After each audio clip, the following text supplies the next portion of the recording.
Hello everyone. Aunt Guo श्याओ से मिलने के लिए आती है। पहले श्याओ ऐसा प्रिटेंड करता है कि वो आंट गुओ को नहीं पहचानता, पर आंट गुओ कहती है कि नाटक मत करो, मैं जानती हूँ कि तुम यहाँ रहते हो, और उससे कहती है कि तुम्हें अपने फ्यूचर के बारे में सोचना चाहिए, तुम अब्रॉड जाने वाले थे, उन सब का क्या हुआ मुझे बताओ। श्याओ उनसे कहता है ठीक है मैं आपको बताऊंगा, पर मेरी एक शर्त है, मेरे बैंक जो ब्लॉक किए हुए हैं उसका कुछ करो। आंट गुओ मुस्कुराती है और कहती है ठीक है मैं करती हूँ। तभी वो पीछे से जुवन को बुलाती है और फिर उन लोगों से कहती है कि तुम लोग एक दूसरे को डेट कर रहे हो और यहाँ तक कि तुमने एक पपी भी रख लिया, और फिर उन दोनों को हैप्पी लाइफ कहकर चली जाती है। देन श्याओ लंच प्रिपेयर करता है, जोवन आती है, वो लोग साथ बैठते हैं लंच करने को, पर श्याओ को कुछ सामान लेने जाना पड़ता है, वो लेने के लिए जाता है। तभी इधर जुवन के फोन पर मिस्टर लू का कॉल आता है और वो उसे बताने लगता है कि मुझे पता है कि तुम्हारे डैड की फैक्ट्री कैसे बर्बाद हो गई थी और तुम्हारी मॉम ने तुम्हारे डैड के साथ कैसे झगड़ा कर लिया था। जुवन कहती है इन सब बातों के बारे में तुम मुझे अभी क्यों बता रहे हो और तुम्हें ये सब कैसे पता है। तब मिस्टर लू कहते हैं कि श्यांगलिंग मेरी होने वाली वाइफ थी, तो मैंने सोचा उसके पास्ट के बारे में जानकारी रखना जरूरी है, और वो उसे एक ऑफर देता है कि अगर तुम लाइफ में कुछ भी चाहो तो मैं तुम्हें दूंगा, बदले में तुम्हें श्याओ को वापस लेकर आना होगा।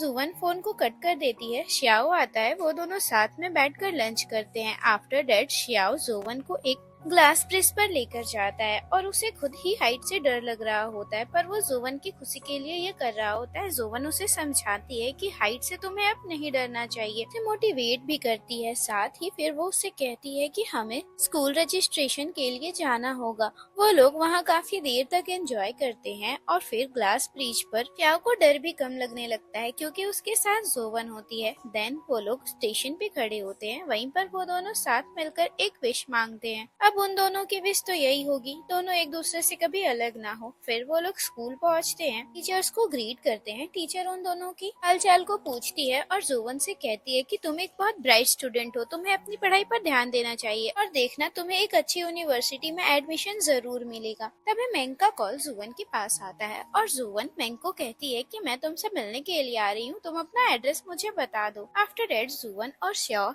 स्कूल कॉरिडोर से गुजर रहे होते हैं। तभी श्याओ जोवन की हाथ को पकड़ने की कोशिश करता है। जोवन कहती है कि मैं स्कूल में हूँ, अभी ऐसा मत करो, पर श्याओ नहीं मानता और वो उसके हाथों को पकड़कर कॉरिडोर में दौड़ने लगता है। फिर मिस्टर लू को उसका आदमी बताता है कि श्याओ और जोवन यही इसी शहर में है, वो लोग स्कूल भी गए थे, मुझे वहाँ की टीचर ने बताया। मिस्टर लू उसे डांटने लगते हैं और कहते हैं कि इन सब चीजों को मुझे बताना बंद कर दो, ये सब छोटी मोटी चीजें मुझे नहीं जाननी, तुम्हें पता ही होगा वो जिद्दी बिगड़ैल लड़की की वजह से हमारी शादी वाले दिन क्या हुआ था, और हम दोनों की शादी भी नहीं हुई। बाद में श्याओ और जोवन फोन पर बात कर रहे होते हैं। तभी मिस्टर लू का आदमी श्याओ के पास आता है और उससे कहता है कि मिस्टर लू ने तुम्हें मिलने के लिए बुलाया है, अगर तुम चाहो तो जोवन को भी साथ लेकर चल सकते हो। श्याओ कहता है कि मैं खुद चला जाऊंगा, पर वो नहीं मानता और कहता है कि तुम्हें अभी ही चलना होगा, और वो कार में बैठ जाता है। अभी इधर जो वैन हुई है वो एक ग्रुप के लीडर को कह रहा होता है कि मुझे अपने ग्रुप में ले लो, पर वो उसे बाहर निकलवा देता है। बाहर निकलकर वो उन लोगों पर चिल्ला रहा होता है। तभी उसके पास से एक कार गुजर रही होती है और उस कार में श्याओ ही बैठा हुआ होता है। वो श्याओ को देखकर चिल्लाने लगता है कि तुम्हारी वजह से ये हुआ, मुझे उसके बॉस ने निकाल दिया।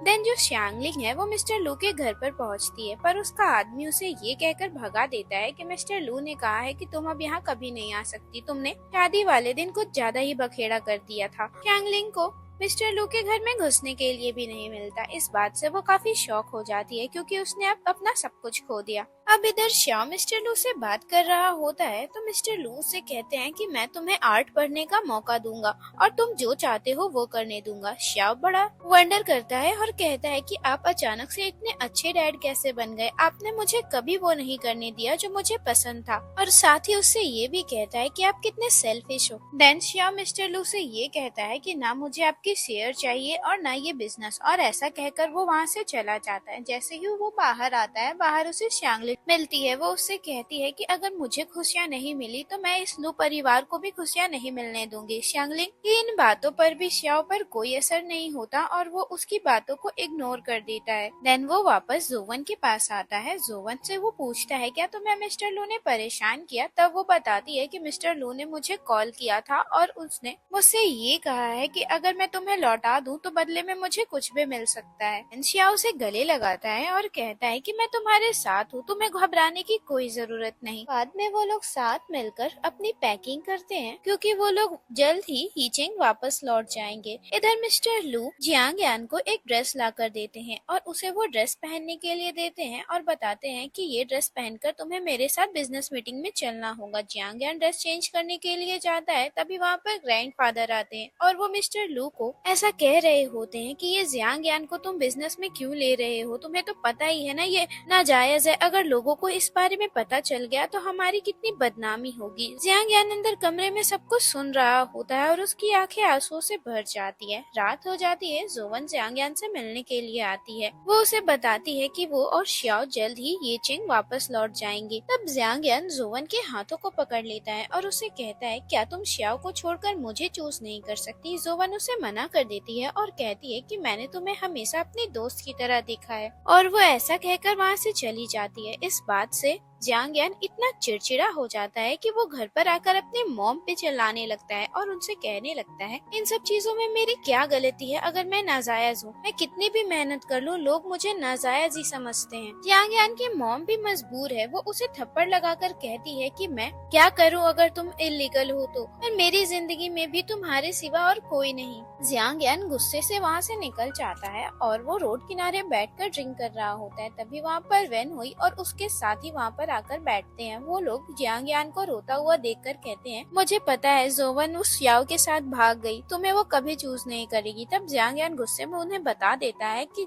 जोवन अभी यहीं पिंगचुआन में ही है। ये जानने के बाद वेन हुई अगले ही दिन उसे किडनैप कर लेता है और वो जोवन को काफी सताता है। देन वो श्याओ को कॉल करता है और उससे कहता है कि अगर अपनी गर्लफ्रेंड को सही सलामत देखना चाहते हो तो जल्द ही यहाँ पर आ जाओ। जोवन चिल्ला चिल्ला कर कह रही होती है कि श्याओ यहाँ मत आना, ये लोग हमसे बदला लेना चाहते हैं। इस बात के बाद वेन हुई उस पर हाथ उठाने लगता है। श्याओ को बर्दाश्त नहीं होता और वो कहता है कि उसे हाथ मत लगाना। देन श्याओ जोवन को ढूंढते ढूंढते उस जगह पर पहुंच जाता है। वो जैसे ही वहां पहुंचता है उन लोगों में थोड़ी फाइटिंग होती है, पर वो वेन हुई जोवन की गर्दन पर चाकू रख देता है और कहता है कि अगर इसकी सलामती चाहते हो तो श्याओ मुझसे माफी मांगो। श्याओ अब बेचारा कुछ नहीं कर सकता था। जोवन की खातिर अपने घुटनों पर झुककर उससे माफी मांगता है ताकि जोवन को वो छोड़ दे। जब श्याओ झुककर माफी मांगने लगता है तब वेन हुई उसकी फोटो खींचता है और मजाक उड़ाने लगता है। तभी जोवन अपने हाथ को छुड़ाने की कोशिश करने लगती है और आखिरकार वो अपने हाथों को छुड़ा लेती है। देन वो अपने पास रखे एक ईंट को उठाती है और वेन हुई पे हमला कर देती है। आफ्टर दैट सारे गुंडे और उन लोगों में फाइटिंग छिड़ जाती है और वेन हुई चाकू डायरेक्ट शियाओ के सीने पर ही चला देता है। इसके बाद वेन हुई काफी घबरा जाता है और वो वहाँ से चला जाता है। जुवन बहुत घबरा जाती है और जोर जोर से चिल्लाने लगती है। श्याओ की भी हालत काफी खराब हो जाती है। वो दोनों हॉस्पिटल पहुंचते हैं। जोवन इस इंसिडेंट के बाद सदमे में ही चली जाती है। तभी ग्रैंडफादर जोवन से कह रहे होते हैं कि हमारा जो श्याओ है वो काफी नाजों से पाला गया है, पर आज उसके साथ ऐसा पहली बार हुआ है। जब से तुम उसकी लाइफ में आई हो उसकी लाइफ खत्म हो चुकी है। उससे ऐसा कहते हैं कि तुम्हें श्याओ से दूर हो जाना चाहिए। जोवन भी इस बार मान जाती है और कहती है कि मैं श्याओ से दूर चली जाऊंगी, पर मेरी एक कंडीशन है, जब तक वो ठीक नहीं हो जाता मैं यहीं दूर से उसकी देखभाल करूंगी। ग्रैंडफादर कह देते हैं कि तुम्हें श्याओ को देखने की भी इजाजत नहीं मिलेगी। आंट गुओ आती है और ग्रैंडफादर को ले जाती है। बाद में जोवन घर जाती है और वो श्याओ के लिए सूप बनाती है और वो हॉस्पिटल में लाकर मेड को देती है श्याओ को देने के लिए। उसे देखने की बिल्कुल परमिशन नहीं है। जोवन रोज बाहर से ही श्याओ का ख्याल रख रही होती है। नर्स भी केयर करती है और यहाँ तक कि मेड भी रोज उसे उसका ख्याल रखते हुए देखती है। एक दिन उसे दया आ जाती है। जब कोई नहीं होता तब वो जोवन को कहती है जाओ तुम श्याओ को देख लो, श्याओ अभी तक होश में नहीं आया है। जोवन श्याओ के नजदीक जाती है और श्याओ से माफी मांगने लगती है। कहती है ये सब मेरी वजह से हुआ, मुझे प्लीज माफ कर दो। जोवन श्याओ के पास बैठी हुई होती है, तभी उसकी आंख लग जाती है। अगली सुबह श्याओ की जब नींद खुलती है, जोवन को अपने पास देखता है और वो उसके सर को सहलाने लगता है। तभी जोवन देखती है कि श्याओ उठ गया। वो कहती है कि मुझे डॉक्टर को बुलाना चाहिए। श्याओ कहता है मुझे अब डॉक्टर की जरूरत नहीं है, बस तुम मेरे पास रहो, और उससे ये कहता है कि मुझे भूख लगी हुई है। जोवन जल्दी से अपने लाए हुए सूप को उसे पिलाती है। वो सूप पिला ही रही होती है, तब तक ग्रैंडफादर और आंट गुओ आ जाते हैं और वो लोग जोवन को अंदर देख लेते हैं।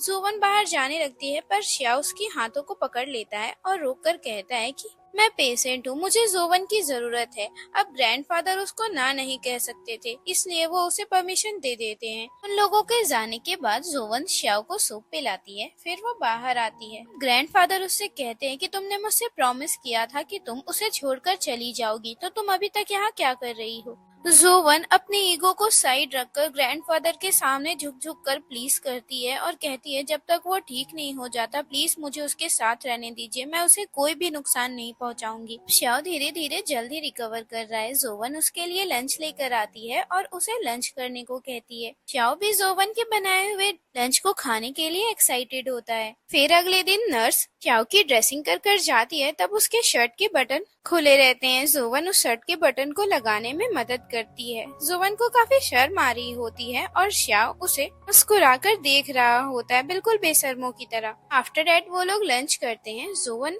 घर लौटती है और ग्रैंडफादर की कही हुई बातों को याद कर कर काफी परेशान होती है, क्योंकि उसे अब श्याओ को छोड़कर जाना होगा। अगले दिन ही डॉक्टर बता देते हैं कि श्याओ अब फुल्ली रिकवर हो गया है, ये जल्द ही डिस्चार्ज हो जाएगा। जोवन ऐसा नहीं चाहती कि वो जल्द ही डिस्चार्ज हो ताकि वो उससे दूर हो जाए। वो डॉक्टर से कहती भी है कि हमें और भी चेकअप्स कर लेने चाहिए। डॉक्टर जोवन से कहते हैं इसकी कोई जरूरत नहीं। डॉक्टर के जाने के बाद श्याओ जोवन से कह रहा होता है क्या तुम नहीं चाहती कि मैं जल्दी हॉस्पिटल से जाऊं। जोवन कहती है ऐसी बात नहीं, और फिर उससे कहती है चलो लंच करते हैं। वो लोग साथ बैठकर लंच करते हैं। श्याओ जोवन को बताता है कि मैं यहाँ से डिस्चार्ज लेने के बाद तुम्हें लेकर यीचेंग वापस लौट जाऊंगा। इस बात को सुनने के बाद जोवन काफी सैड हो जाती है और वो बाहर आकर सोचने लगती है कि अब मैं क्या करूँ। और ये पार्ट यहीं पर खत्म हो जाती है। मिलते हैं नेक्स्ट पार्ट में, तब तक के लिए बाय बाय।